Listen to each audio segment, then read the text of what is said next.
On this Monday edition of Locked On Grizzlies, I am back, Joe Mullinax, that is, and I look forward to catching up with you on all things Memphis Grizzlies. Yuta Watanabe announcing on Instagram Live he will not be opting in and returning to Memphis next season, some early playoff takeaways, and then acquiring the perfect Memphis big via trade. All that and more on this edition of Locked On Grizzlies. Let's lock in.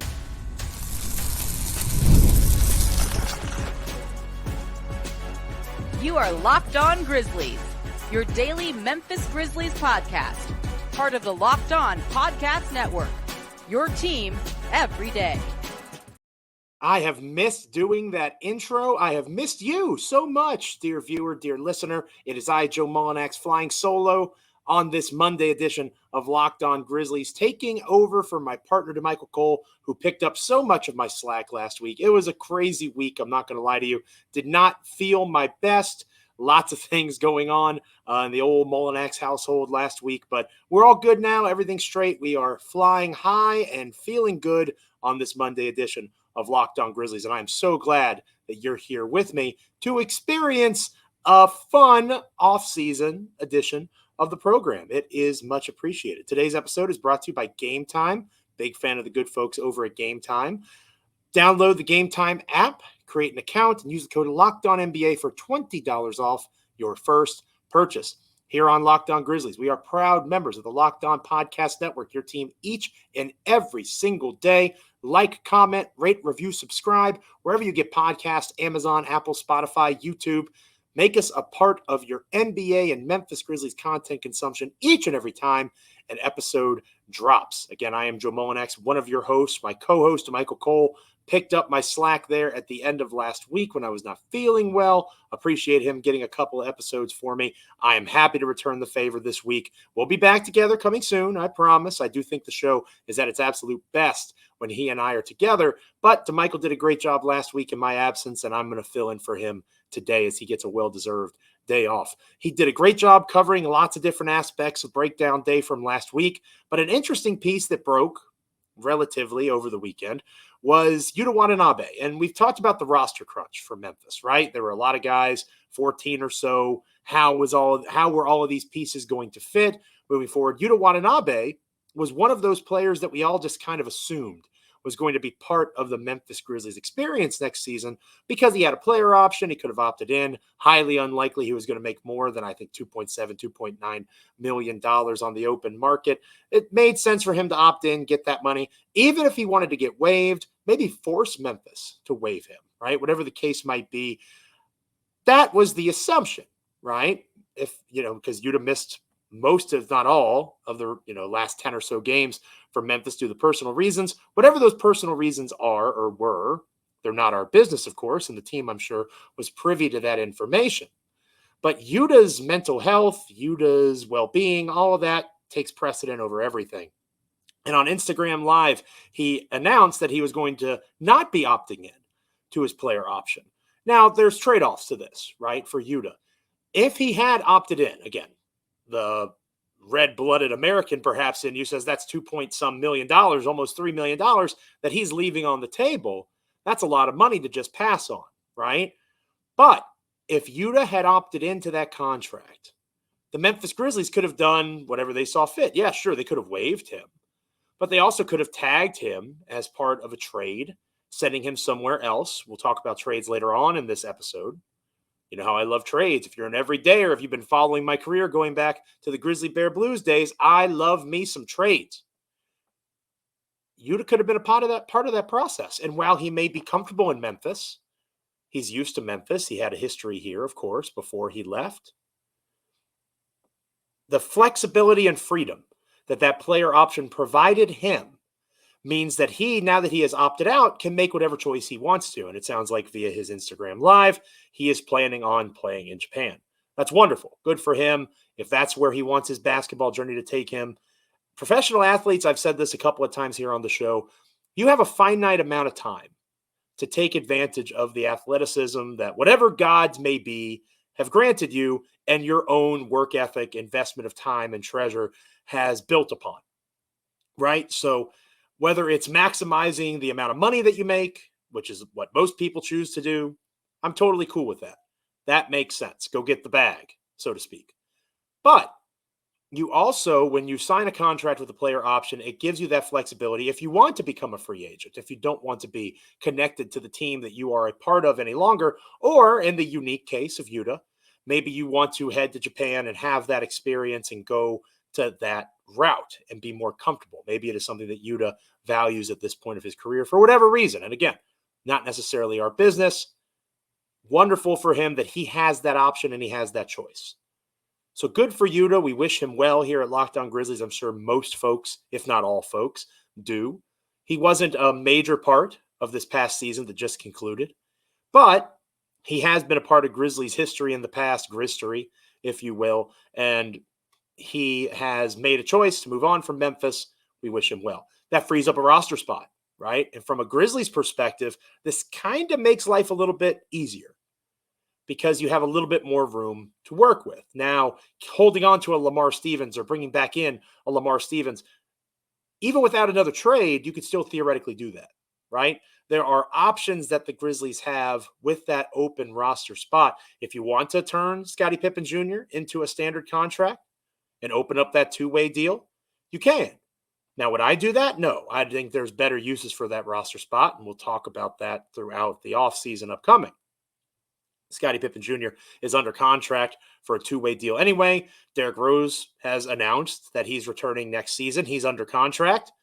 You cross your fingers that Derrick Rose, as he heads into the sunset here in the next season or two, can stay healthy and play that emergency backup point guard role, and you piece it together between Marcus Smart, Desmond Bane, and others on the roster, even Vince Williams Jr., right? You saw him get some reps at that as the season progressed. But a Lamar Stevens, anybody that is at the end of that roster now, that roster crunch, you feel a little bit better about your possibilities of returning to the Memphis Grizzlies now that Yuta Watanabe has opted out. The Grizzlies will miss Yuta. I think Yuta's a good guy for the locker room. I think Yuta has a skill set. He's developed himself as a three-point shooter. He showed that in Brooklyn and then in spurts for Phoenix over the last few seasons. Yuta Watanabe is an end-of-bench NBA player if he wants to be, as is evidenced by the contract that he signed. But he chose perhaps the road less traveled. And I appreciate somebody knowing who they are as a person, beyond even what they are as an athlete, and making the choice to do something that they feel is in their best interest. So good for Yuta, good for Memphis because of that roster flexibility. And now, if you feel good about a Lamar Stevens, if you feel good about a Jake LaRavia, if you don't want to move on from those guys that perhaps showed flashes at the end of that lost season that we just completed, those guys can stick around. At least it's more likely that they stick around. But the Grizzlies obviously still have a lot of work to do.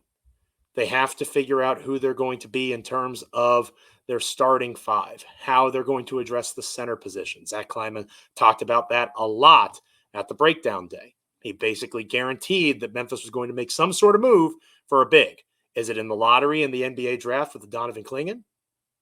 Is it in free agency with the mid-level exception that Memphis should be able to work with, give or take a couple $1 million? And that's another thing. That's $2.9 million off the books. So that allows for Memphis to perhaps be a little bit more flexible in terms of free agency.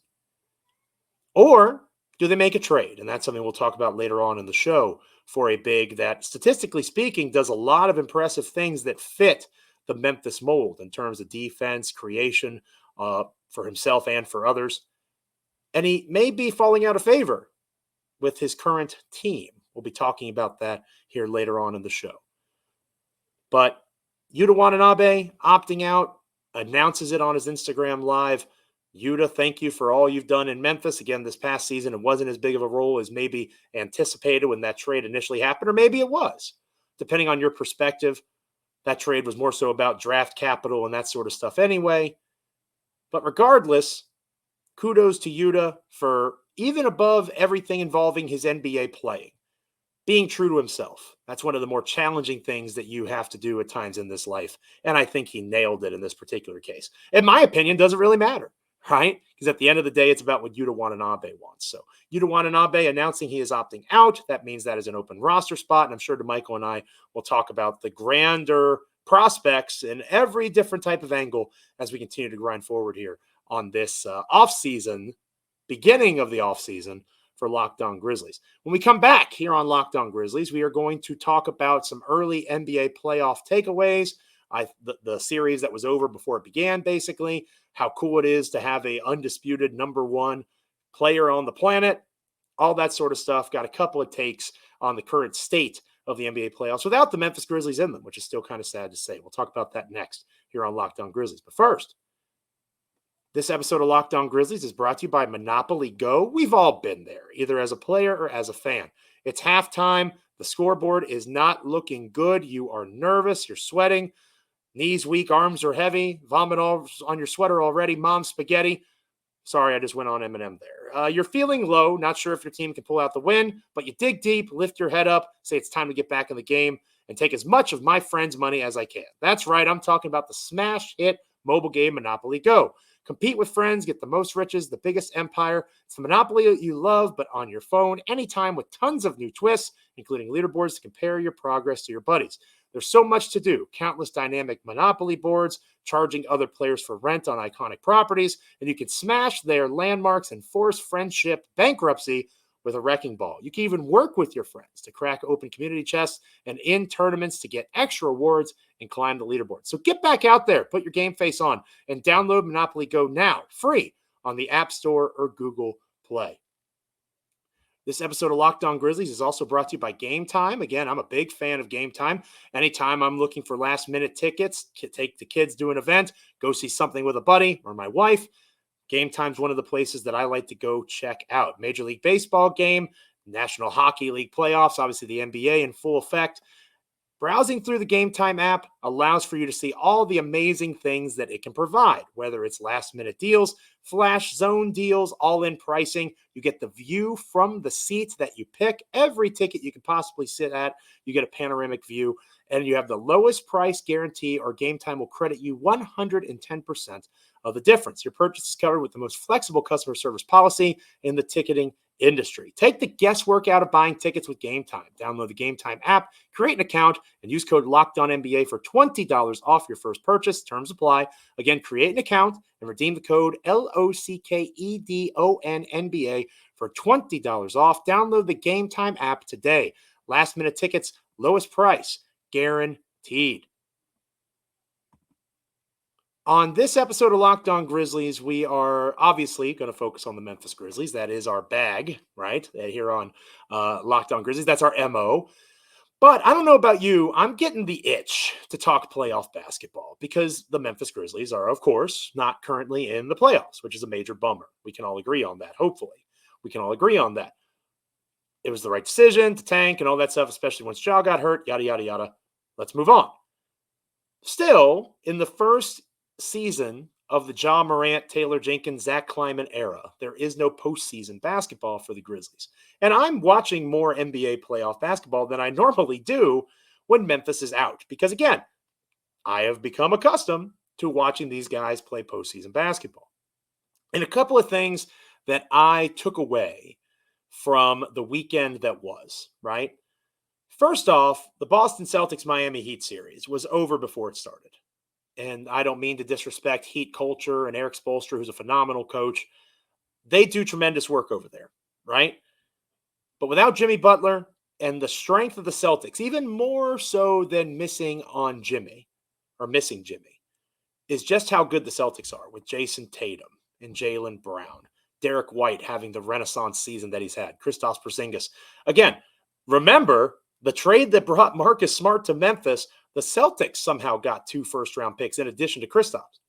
So that's pretty amazing work for that front office, Brad Stevens and company.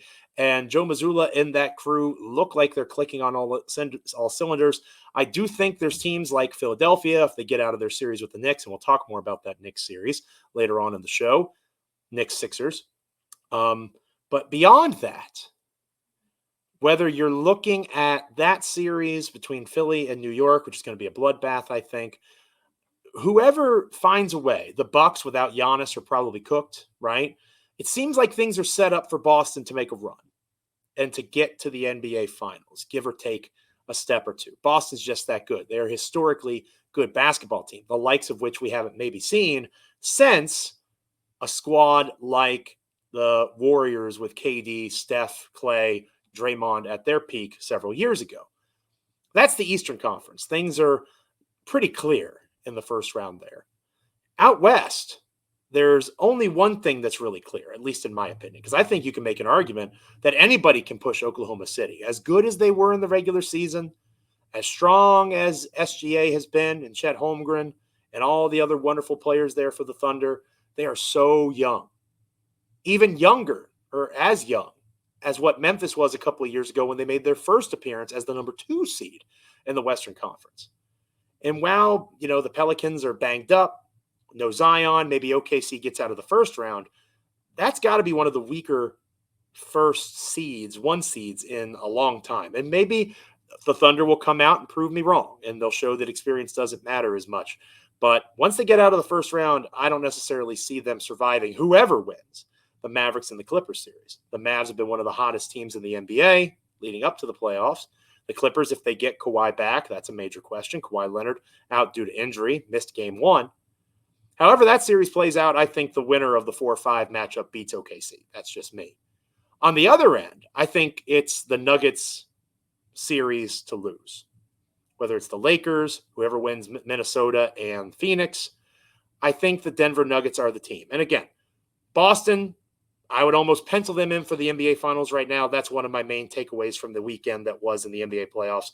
Another one is we have an undisputed best player on the planet. And that's really cool to say. Because over the last couple of years, there's been, tension and controversy. Embiid versus Nikola Jokic, and Giannis Antetokounmpo still exists, and LeBron James at his advanced age, at least in terms of NBA playing, doing the things that he's doing. Who is the best player on the planet? Jason Tatum being the best player on the best team. To me, there is no debate anymore. Nikola Jokic is the best basketball player on the planet. And I want to give credit to Chase at Deep Fried Couch on X, who made that point, how refreshing it is to have somebody that's undisputed in that way. And I tend to agree with him. He's almost certainly, Jokic, going to win his 3rd MVP. And that puts him in a top 15 or so player of all time conversation. Now, is NBA social media ready for that conversation? Are podcasters and folks that yell on television ready to embrace the greatness of Nikola Jokic? That's a fair question. Especially when Jokic kind of flies in the face of athleticism. You don't look at Jokic and think of him as this dominant athlete. Or the fact that he's made it very clear that the NBA is his job, not necessarily his passion. That's going to ruffle the feathers of some old talking heads on television, I'm sure.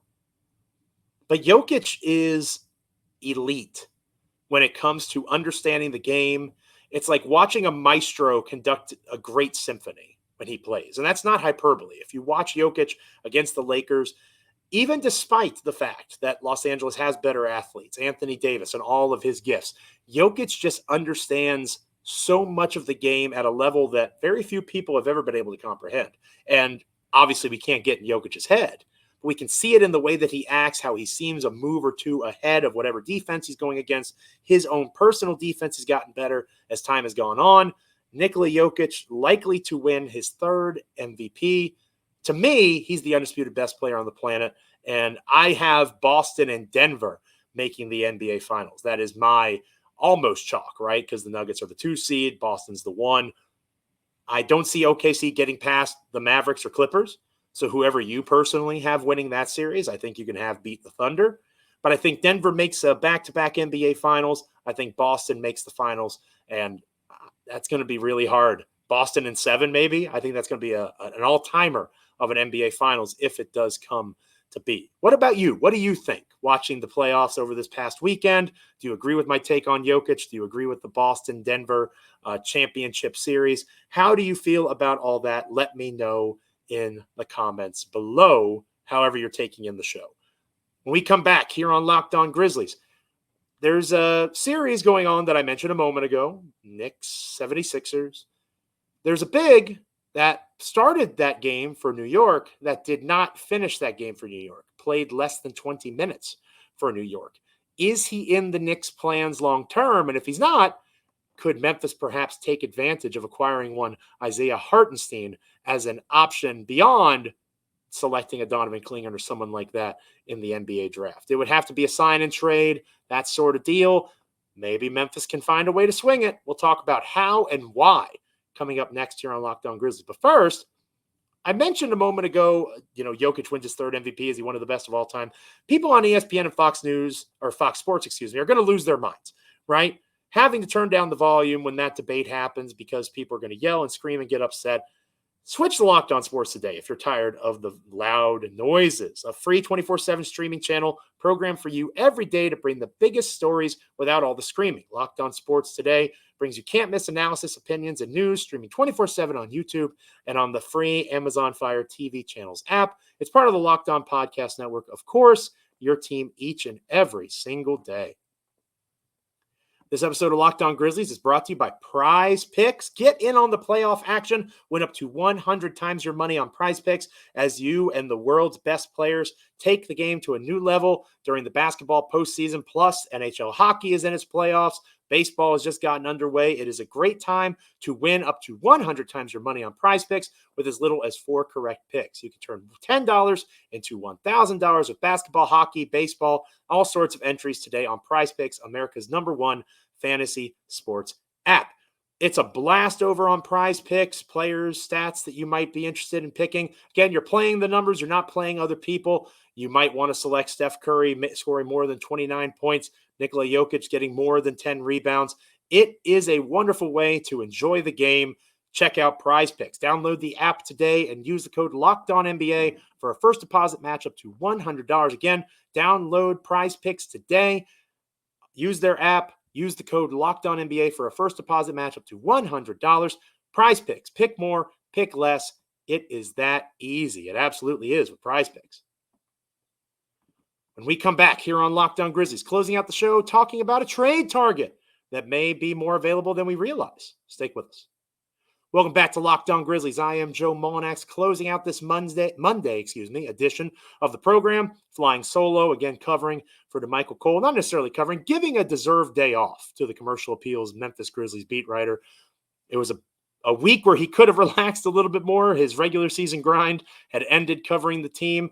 Obviously, between the Commercial Appeal and Locked On Grizzlies, you can still get all of DeMichael's great content.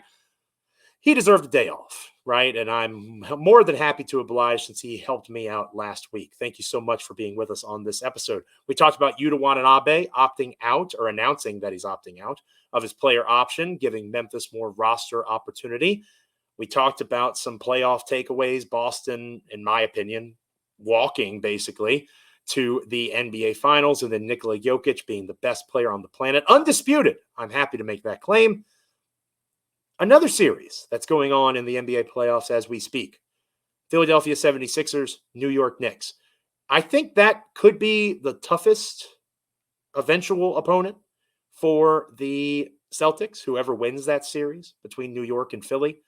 But watching that game and seeing the results, something stood out to me. And again, I'm a Memphis Grizzlies guy, right? I like to watch basketball. I enjoy the sport. Eventually, I'll turn it off for a week or so and just kind of clear my mind because Memphis isn't playing. Right now, I miss the Grizzlies playing and the postseason.